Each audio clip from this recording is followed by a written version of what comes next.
जय हिंद दोस्तों। आज बात करेंगे बैड बैंक के ऊपर। बैड बैंक होता क्या है, काम कैसे करता है, इसके प्रोज एंड कॉन्स समझेंगे, बेनिफिट्स क्या हैं, मेरिट डिमेरिट। और बैड बैंक नाम से तो बैड लग रहा है, लेकिन ये अच्छे कामों के लिए बना है, गुड काम के लिए। मिनिस्ट्री ऑफ फाइनेंस अपने जो निर्मला सीतारमन जी है, उन्होंने ओके कर दिया है। और ये जो बैड बैंक है, अभी ये लाइसेंस सेटअप के लिए गया है आरबीआई के पास। जो आरबीआई ने अप्रूवल नहीं दिया है इसको, अभी आरबीआई के पास पेंडिंग है इसका अप्रूवल। बैड बैंक होता क्या है पहले समझते हैं इसको। बैंक जो है अपनी नॉर्मल, वो दो तरह से काम करती है, एक एसेट एक लायबिलिटी। तो लायबिलिटी क्या होता है, जहाँ पे हम पैसे देते हैं बैंक में, डिपॉजिट करते हैं, तो बैंक के पास लायबिलिटी है, क्योंकि वो रीपे करना है बैंक को, कस्टमर्स को, और उसके बाद उसको इंटरेस्ट भी देना है, तो वो लायबिलिटी हो गई। कोई भी चीज़ एक लेमैन लैंग्वेज में समझते हैं कि जिसपे आप पैसे खर्च कर रहे हो। कोई गाड़ी आपने ली, उसके पेट्रोल डीजल मेंटेनेंस कर रहे हो, लेकिन उससे कोई अर्निंग नहीं है, तो वो आपके लिए लायबिलिटी है। वही उसी वही गाड़ी को समझ लेते हैं हम कि हमने किसी रेंट पे दे दिया किसी को, तो उससे जो इनकम आ रही है, तो वो एसेट हो गया हमारे लिए। तो इसी तरह बैंक जब लोन देती है किसी कस्टमर को, तो वो उसके लिए एसेट है, बैंक उस पर इंटरेस्ट कमाती है, उससे इनकम होती है बैंक की, तो वो बैंक का एसेट है। अभी एसेट में भी दो टाइप समझ लेते हैं हम लोग, कि एक गुड एसेट बैड एसेट। तो गुड एसेट क्या हुआ, कि जो हमने लोन दिया है, बैंक ने जो लोन बांटा है, वो रिकवर हो रहा है टाइमली, उस पर इंटरेस्ट आ रहा है टाइम से, रिटर्न्स आ जा रहे हैं उसके, तो वो गुड एसेट है। बैड एसेट वो हो गया जो पैसे रिकवर नहीं हो रहे हैं, जिसमें 90 डेज के ऊपर हो गया, लेकिन ना ही इंटरेस्ट आ रहा है ना ही प्रिंसिपल आ रहा है, कुछ भी कस्टमर दे ही नहीं रहा है, तो वो एनपीए हो गया, तो वो बैड एसेट हो गया। अब वो बैड एसेट जो है, उसको संभालने के लिए, उसको रिकवर करने के लिए एक बैंक बनाई जा रही है, जिसको बैड बैंक बोलते हैं। अब बैड बैंक जो है, इनिशियली 2 लाख 2 लाख करोड़ का जो बैड लोन्स है, जो बांटा गया है बाकी बैंकों की तरफ से, उसको लेगा और उसको मतलब वापस से रिकवर करने की कोशिश करेगा। इनिशियली फर्स्ट फेज में 90,000 करोड़ का जो प्रोविजन बना हुआ है, कि बैड बैंक के पास आएगा और उस पर काम किया जाएगा। तो ये बैड बैंक कैसे काम करती है, अब उस पर समझेंगे हम लोग। तो पहले उससे बैड बैंक समझने से पहले एनपीए समझ लेते हैं, एनपीए होता क्यों है।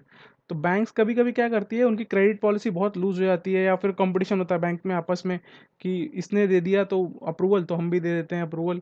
या फिर कोई चीज़ निगलेक्ट कर लिया क्रेडिट टीम ने, कि उसके गुडविल देख के उन्होंने उसका पेपर्स में थोड़ा ऊपर नीचे था, चला लिया, तो अनसिक्योर्ड ज़्यादा दे दिया लोन, या फिर बुक्स में सही से ध्यान नहीं दिया, एक ही कस्टमर को ज़्यादा लोन दे दिया, तो ये बैड प्रैक्टिस जो भी बैंक में अगर कोई ऑफिसर करता है, तो उसकी वजह से एक दिक्कत आती है।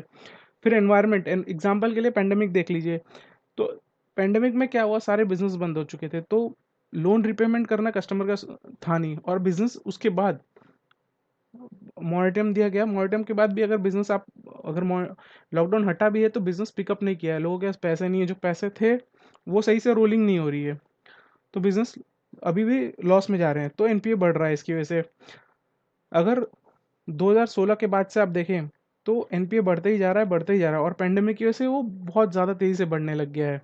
इसके लिए ये बैड बैंक का जो आइडिया है, वो थोड़ा चर्चा में है। बिजनेस लोन जो दिया है, तो बिजनेस लॉस आ गया, तो उसमें वो रिपेमेंट नहीं कर पा रहे हैं, तो उसकी वजह से भी एनपीए हो सकता है। इकोनॉमिक क्राइसिस कंट्री में आती है, उस टाइम पे भी ओवरऑल जो मार्केट है वो गिर जाता है, तो उसके टाइम पे भी एनपीए बढ़ जाता है। अब बैड बैंक का काम देख लेते हैं, कैसे काम करेगा ये। जो नॉर्मल बैंक है, किसी भी कस्टमर को लेंडिंग करता है, ये सी है, वो कस्टमर है, तो बैड बैंक अपना, सॉरी, बैंक ने लेंडिंग किया, उसको पैसे दिए, समझो अगर 100 करोड़ रुपए दे दिए, ठीक है, लेकिन वो 100 करोड़ देने के बाद उसने 20 करोड़ दिया कुछ टाइम तक, और उसके बाद वो पैसा रिपेमेंट ही नहीं कर पा रहा है। उसने 20 करोड़ दे दिए, लेकिन 80 करोड़ अभी भी उसके फंसे हुए हैं, वो रिपेमेंट नहीं कर पा रहा है। तो ऐसे टाइम पे वो एसेट जो है, वो बैंक उसको क्या कर सकती है, रिकंस्ट्रक्ट करती है, कि भाई तू ड्यूरेशन बढ़ा ले, या कोई और तरीका, उसी लोन को वापस एक नए लोन में कन्वर्ट करके उसको थोड़ा सा इजी वे में करने की कोशिश करेगी बैंक। अगर वो लोन नहीं हो पा रहा है, फिर भी नहीं हो पा रहा है, तो ऐसे में क्या होगा, बैड बैंक पिक्चर में आएगी।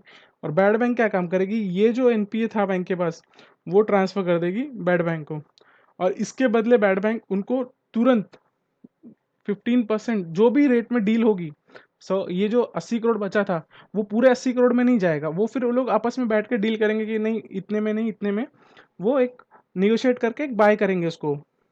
50 करोड़, 60 करोड़ जो भी रेट में बाय होगा, तो वो उसके बाद उस अमाउंट का 15% तुरंत दे देंगे। और जो बचा हुआ 85% है वो गवर्नमेंट सिक्योरिटी के मतलब सिक्योरिटी रिसिप्ट दे देंगे जिसपे गवर्नमेंट की गारंटी होगी। और ये गवर्नमेंट की गारंटी 30,600 करोड़ के लिए है, 5 साल के लिए, कि अगर कुछ भी होता है, समझो रिकवरी जो बैड बैंक कर रही है वो उतना नहीं कर पाती है या लॉस आ जाता है तो बैंक को देते टाइम, तो बैड बैंक को जो रिपेमेंट करना है उसमें गवर्नमेंट का जो गारंटी है वो इन्वोक होगा और वो पैसे दिए जाएंगे मेन बैंक को पैसा रिकवर हो जाएगा उससे। बैड बैंक क्या करेगी, ये पैसे लेके मार्केट में सेल करेगी, रिकंस्ट्रक्ट करने की कोशिश करेगी और जो कस्टमर है उससे रिकवर करने की कोशिश करेगी। अब बैड बैंक में भी दो है, एक रिकंस्ट्रक्शन है, an national asset reconstruction company limited, जो कि बन चुकी है। उसमें भी जो बैंक्स है उसके पब्लिक सेक्टर बैंक है, उसने 51% ओनरशिप है। और ये लोग क्या करेंगे, ये लोग एसेट जो बैंक्स हैं उनसे लेंगे और उसको रिकंस्ट्रक्शन करने की कोशिश करेंगे, उसको बेचेंगे एएमसी को। तो एएमसी में भी आईआरडीसीएल है जो 49% तक पब्लिक होल्डिंग है, बाकी रेस्ट 49 बाकी जो है 51% प्राइवेट होल्डिंग रहेगा इसमें। और ये सब मिलके ये लोग रिकवर करने की कोशिश करेंगे, मार्केट में सेल करेंगे। आज भी जैसे बैड बैंक है उस तरह का प्राइवेट कंपनियां हैं, छोटी छोटी कंपनियां हैं पहले से ही, जो क्या करती हैं, बैंक से लोन खरीदती है, जो एनपीए है वो खरीदती हैं, उसको रिकवर करने की कोशिश करती हैं। जो रिकवर करते टाइम प्लस में आ गया अमाउंट वो प्रॉफिट, और जो रिकवर नहीं हो पाया वो माइनस में आ गया। समझो जैसे कि ये एग्जांपल में हमने देखा कि बैंक ने 100 करोड़ लेंड किया था जिसमें 20 करोड़ बैंक को आ चुका था, 80 करोड़ पेंडिंग था। अब एनपीए जो ट्रांसफर हुआ था 80 करोड़ का था, 80 करोड़ जो ट्रांसफर हुआ था उसमें बैंक के और बैड बैंक के बीच में जो डील हुई थी, समझो 50 करोड़ में डील हुई है। अगर बैड बैंक उस कस्टमर से या मार्केट में सेल करके जैसे भी करके जो उस लोन को, एनपीए को 60 करोड़ अगर पहुंचा देती है रिकवरी, तो 10 करोड़ प्रॉफिट। अगर वो 40 करोड़ पहुंचाती है तो 10 करोड़ लॉस। इस तरह से उसका प्रॉफिट लॉस होगा। ये जो मैंने पहले बताया वही सेम चीज़ इसमें मैंने लिख दिया है। तो बैड बैंक जो स्टैब्लिश होगा वो एनआरसीएल होगा, एनआरसीएल आईडीआरसीएल का स्ट्रक्चर के साथ में नया होगा। और ये ऑलरेडी कंपनीज एक्ट में इनकॉर्पोरेट हो चुका है। और 2 लाख करोड़ का ये लोग जो बैंक है डिफरेंट फेजेस में, जो बड़े ऑलरेडी स्ट्रेस एसेट्स हैं, जो लोन बहुत ज़्यादा मतलब तकलीफ में है, वो लेंगे ये लोग। और जो अलग एंटिटी बनाई गई है इंडियन डेप्ट रेजोल्यूशन कंपनी लिमिटेड, वो क्या करेगी, इसको बेचेगी। वो बेचने के लिए है, ये खरीदने के लिए है। और अभी ये कैसे काम करेंगे दोनों एक साथ देखते हैं कि एनएआरसीएल जो है वो खरीदेगी बैंक से और 15% जो भी एग्रीड प्राइस आएगा उसको तुरंत दे देगी, 85% सिक्योरिटी रिसिप्ट जिसको बैकिंग देगा गवर्नमेंट वो दे देगी। उसके बाद वो एसेट बेचा जाएगा आईआरडीसीएल के हेल्प से, और जो अमाउंट रिकवर होगी वो पेमेंट की जाएगी बैंक्स को, जो मेन बैंक जिससे लिया गया था उसको दिया जाएगा। अगर ये करने में प्रॉफिट लॉस जैसे भी है सिचुएशन, प्रॉफिट है तो जो बैड बैंक है वो प्रॉफिट में है। अगर लॉस होता है तो जो गवर्नमेंट की गारंटी है वो इन वो करके जो मेन बैंक है उसका पैसा सेफ हो जाएगा, उसको मिल जाएगा जितने में डील हुई है। तो ये जो है गारंटी जो है वो 5 साल के लिए होगी। उसके बाद चार्जेस के साथ 1 साल एक्सटेंड किया जा सकता है, मतलब 5 साल के लिए ही, मतलब मेजर प्लान जो है 5 साल का है। अभी आर्गुमेंट देख लेते हैं कि अगेंस्ट में क्या क्या आर्गुमेंट है। तो इस टाइम पे पहले ही पैसे का जो है बहुत तकलीफ में है मार्केट, पैंडमिक है, पैसा नहीं है, उसमें इस बैंक के लिए मोबिलाइजिंग कैपिटल करना बहुत मुश्किल है।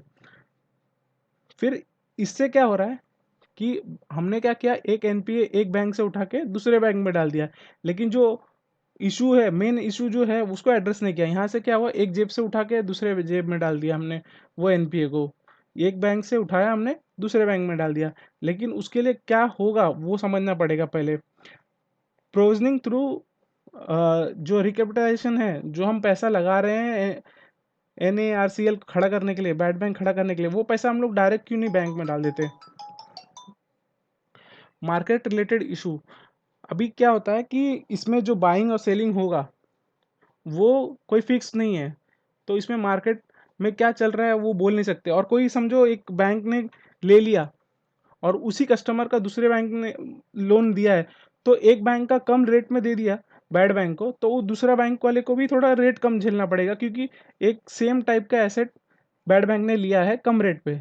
तो हो सकता है उसका आसान था या कस्टमर को वो जानता था, तो उसका भी रेट गिर जाएगा। अब मोरल हज़ार्ड समझ लेते हैं क्या होता है। मोरल हज़ार्ड में कैसा है, रघुराम राजन जी कहते हैं कि अगर एक शिफ्ट करने से जो मेन बैंक है वो क्या सोचेंगे, वो थोड़ा इजी हो जाएंगे लेंडिंग के टाइम पे, कि चलो हमको देखने वाला है आगे कोई, बैड बैंक देख लेगी रिकवरी के टाइम पे, तो वो थोड़ा सा लूज हो जाएंगे।